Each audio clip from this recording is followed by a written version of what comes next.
आज हम इतिहास के एक ऐसे मोड़ पर बात करने वाले हैं जिसने दुनिया को हमेशा के लिए बदल दिया।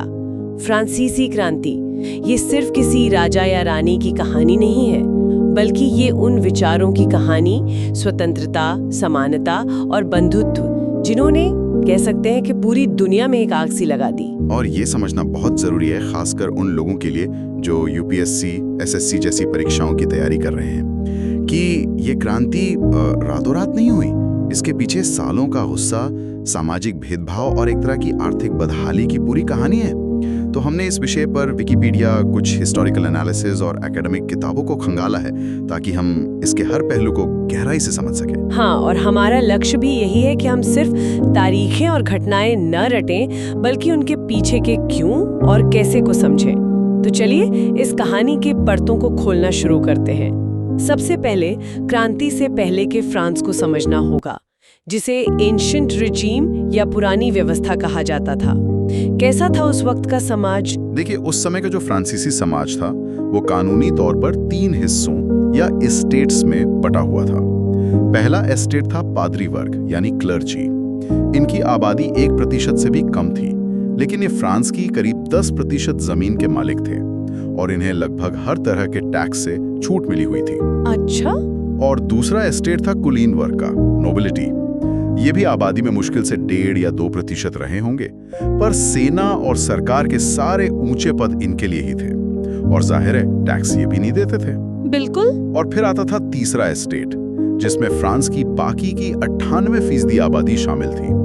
इसमें किसान, मजदूर, वकील, डॉक्टर, व्यापारी सब आ जाते थे और देश के सारे टैक्स का बोझ, सारा का सारा बोझ अकेले इसी वर्ग पर था। एक पुरानी फ्रांसीसी कहावत है जो इस हालत को बिल्कुल सटीक बताती है। कुलीन लड़ते हैं, पादरी प्रार्थना करते हैं और आम लोग भुगतान करते हैं। अविश्वसनीय। मतलब 98% लोग देश का पूरा बोझ उठा रहे थे और बाकी 2% वो बस मजे कर रहे थे। ये व्यवस्था तो मतलब ढहने के लिए ही बनी थी। और मुझे लगता है यहीं पर बात और भी दिलचस्प हो जाती है, क्योंकि इसी तीसरे एस्टेट के अंदर एक नया वर्ग पनप रहा था, बुर्जुआ, या कह लें कि मध्य वर्ग। हाँ, और यही सबसे बड़े सामाजिक तनाव की जड़ थी। ये बुर्जुआ वर्ग, जिसमें व्यापारी, बैंकर, वकील शामिल थे, आबादी का सिर्फ 7.7% था, पर देश की 39.1% आय इन्हीं से आती थी। मतलब आर्थिक रूप से ये बहुत शक्तिशाली थे। तो एक अजीब सी स्थिति थी। देश की अर्थव्यवस्था का इंजन तो यही मध्य वर्ग चला रहा था, लेकिन समाज की गाड़ी में उन्हें ड्राइवर सीट तो दूर, बैठने की जगह भी नहीं दी जा रही थी। ये तो एक विस्फोटक स्थिति थी। आपने बिल्कुल सही पकड़ा। उनके पास पैसा था, शिक्षा थी, लेकिन सामाजिक सम्मान और राजनीतिक अधिकार नहीं थे। वो कुलीन वर्ग में शामिल होना चाहते थे, लेकिन कुलीन वर्ग उन्हें अपने बराबर का समझता ही नहीं था और उन्हें ऊपर उठने से हर हाल में रोकना चाहता था। तो मतलब पैसे तो थे, पर इज्जत और अधिकार नहीं थे। और मुझे लगता है इस सुलगती आग में घी डालने का काम देश की खाली तिजोरी ने किया होगा। बिल्कुल। अमेरिका की क्रांति में फ्रांस ने ब्रिटेन के खिलाफ जाकर अमेरिकी क्रांतिकारियों का साथ दिया था। इस मदद ने शाही खजाने को लगभग कंगाल कर दिया था। ऊपर से 1788 में फसलें खराब हो गईं और अकाल पड़ गया। इसका सीधा असर डबल रोटी यानी ब्रेड की कीमतों पर पड़ा, जो आम लोगों का मुख्य भोजन थी। कीमतें आसमान छूने लगी। आज के समय में जब पेट्रोल या प्याज की कीमतें बढ़ती हैं, तो कितना हंगामा होता है। जरा सोचिए, उस समय जब लोगों के लिए रोटी ही सब कुछ थी और उसकी कीमतें उनकी पहुंच से बाहर हो रही थी, तो गुस्सा किस स्तर पे होगा। और इसी गुस्से वाले माहौल में प्रबुद्धता यानी एनलाइटनमेंट के जो दार्शनिक थे, जैसे रूसो और मॉन्टेस्क्यू, उनके विचार फैल रहे थे। ये विचार तर्क, स्वतंत्रता, समानता और वो जनता की संप्रभुता की बात कर रहे थे।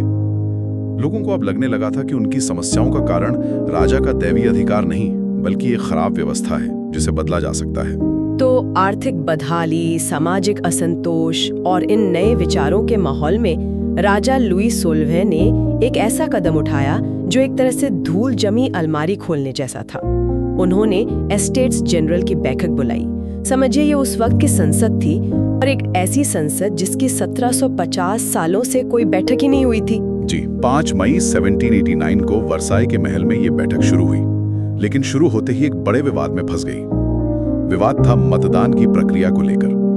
पहले वो दूसरे एस्टेट चाहते थे कि मतदान एस्टेट के आधार पर हो, मतलब हर एस्टेट का सिर्फ एक वोट। एक मिनट, मुझे ये थोड़ा अजीब लग रहा है।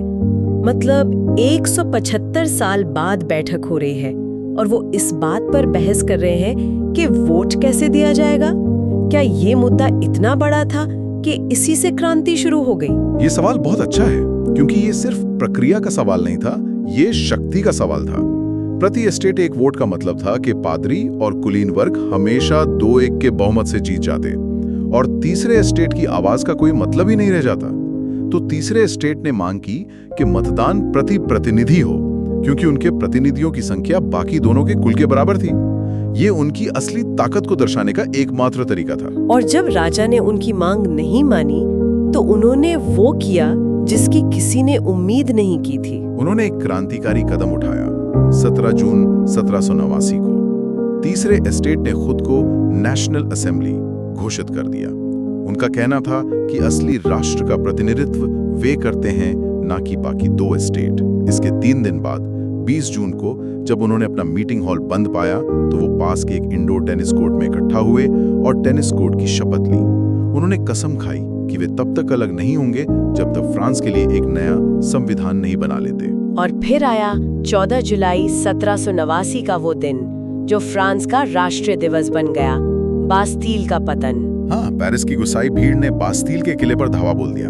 ये किला सिर्फ एक जेल नहीं था, ये राजा की निरंकुश शक्ति और अत्याचार का प्रतीक था। उसका गिरना एक बहुत बड़ा सांकेतिक संदेश था कि अब जनता डरने वाली नहीं है। इस घटना के बाद क्रांति की आग पूरे फ्रांस में फैल गई। ग्रामीण इलाकों में महान भय यानी ग्रेट फियर का माहौल बन गया, जहां किसानों ने अपने सामंती प्रभुओं के खिलाफ विद्रोह कर दिया, उनके किलों पर हमला किया और उन दस्तावेजों को जला दिया जिनमें उनके सामंती कर्तव्यों का रिकॉर्ड था। तो क्रांति शुरू हो चुकी थी। अब नेशनल असेंबली के सामने इन क्रांतिकारी विचारों को शब्दों में ढालने की चुनौती थी। और उन्होंने ये काम 26 अगस्त 1789 को मनुष्य और नागरिक के अधिकारों की घोषणा, मतलब declaration of the rights of man end of the citizen को अपनाकर किया। ये एक ऐतिहासिक दस्तावेज था। इसने स्वतंत्रता, संपत्ति, सुरक्षा और उत्पीड़न के प्रतिरोध को सार्वभौमिक अधिकार घोषित किया। इसमें एनलाइटमेंट के दार्शनिकों की सोच की साफ झलक मिलती है। लेकिन यहाँ एक बड़ा सवाल उठता है, क्या ये अधिकार वाकई में सार्वभौमिक थे? मतलब क्या ये सभी के लिए थे? ये एक बहुत महत्वपूर्ण बिंदु है और प्रतियोगी परीक्षाओं में आलोचनात्मक विश्लेषण के लिए अक्सर पूछा जाता है। तो जवाब है नहीं, ये अधिकार सार्वभौमिक नहीं थे। इस घोषणा ने महिलाओं, दासों और बिना संपत्ति वाले पुरुषों को राजनीतिक अधिकारों से बाहर रखा। नागरिकों को सक्रिय यानी एक्टिव और निष्क्रिय यानी पैसिव में बांटा गया। केवल वे पुरुष जो एक निश्चित मात्रा में टैक्स देते थे, उन्हें ही सक्रिय नागरिक माना गया और वोट देने का अधिकार मिला। तो मतलब समानता का नारा तो था, लेकिन व्यवहार में असमानता बनी रही और जाहिर है इस भेदभाव का विरोध भी हुआ होगा।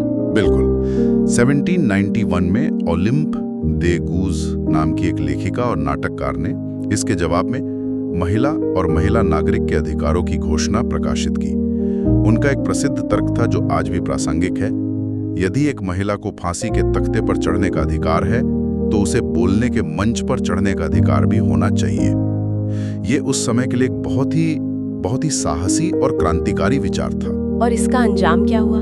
दुख की बात है कि उनके इन विचारों के लिए उन्हें 1793 में गिलोटिन पर चढ़ा दिया गया। ये दिखाता है कि क्रांति के अपने विरोधाभास थे।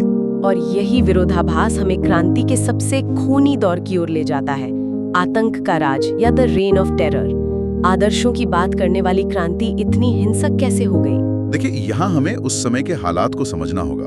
1792 तक फ्रांस अपने पड़ोसी देशों जैसे ऑस्ट्रिया और प्रुशिया के साथ युद्ध में था, जो राजशाही को वापस लाना चाहते थे।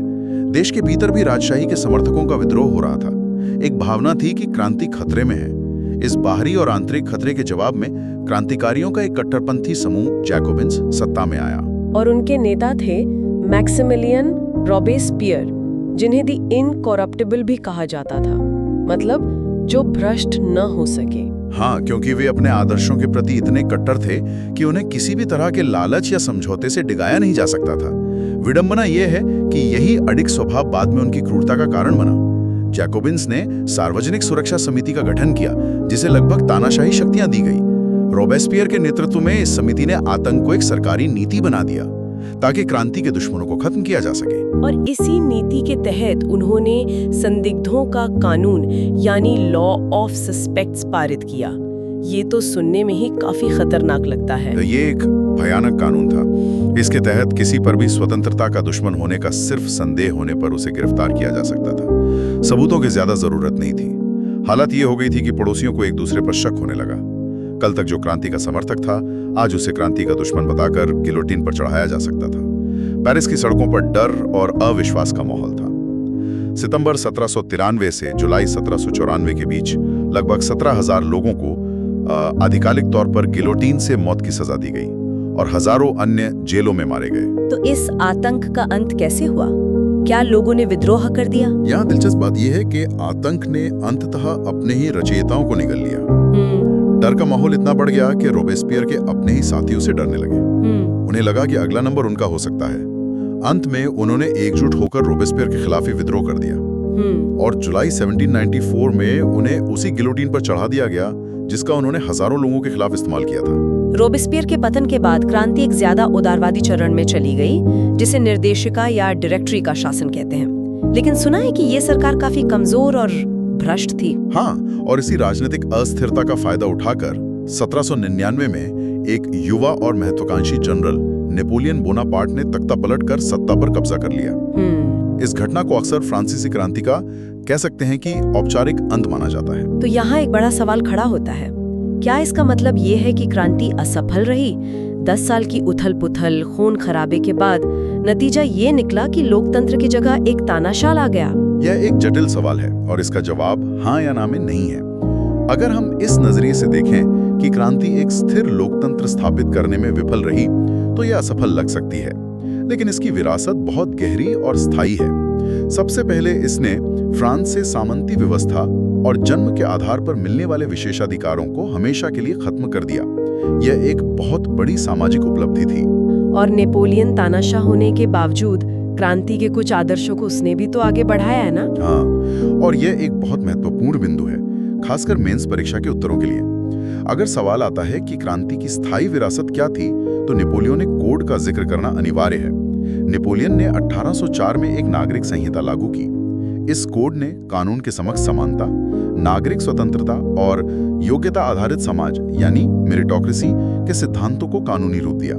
मतलब अब सरकारी पद योग्यता के आधार पर मिलेंगे, जन्म के आधार पर नहीं। यह कोड आज भी दुनिया की कई कानूनी प्रणालियों का आधार है। और राजनीतिक स्तर पे इसकी क्या विरासत रही? क्रांति ने राजशाही की जड़ें हिला दी और गणतंत्रवाद के विचार को पूरी दुनिया में फैलाया। इसने चर्च को राज्य से अलग कर दिया, जिससे फ्रांस में लाइसेटी यानी धर्मनिरपेक्षता की एक मजबूत परंपरा की नींव पड़ी। और सबसे बढ़कर स्वतंत्रता, समानता, बंधुत्व का नारा वो दुनिया भर में लोकतंत्र और मानव अधिकारों के लिए लड़ने वालों के लिए एक प्रेरणा बन गया। तो कुल मिलाकर फ्रांसीसी क्रांति एक बेहद जटिल और उथल-पुथल भरी घटना थी। इसने न सिर्फ फ्रांस का नक्शा बदला, बल्कि पूरी दुनिया की सोच को बदल दिया। इसने दिखाया कि आम लोग सदियों पुरानी अत्याचारी व्यवस्थाओं को उखाड़ फेंक सकते हैं। बिल्कुल, लेकिन इसने ये भी दिखाया कि आदर्शों को जमीन पर उतारने की प्रक्रिया कितनी हिंसक, जटिल और विरोधाभासी हो सकती है। और यहीं पर हम अपने श्रोताओं के लिए एक अंतिम विचार छोड़ना चाहेंगे। फ्रांसीसी क्रांति ने स्वतंत्रता और समानता के जो महान वादे किए, उन्हें लागू करने के लिए उसे इतनी क्रूरता और आतंक का सहारा क्यों लेना पड़ा? एक आदर्श समाज बनाने का नेक लक्ष्य कैसे अपने ही विनाशकारी तरीकों में उलझ सकता है? ये सवाल सिर्फ इतिहास का नहीं है, ये आज भी उतना ही प्रासंगिक है।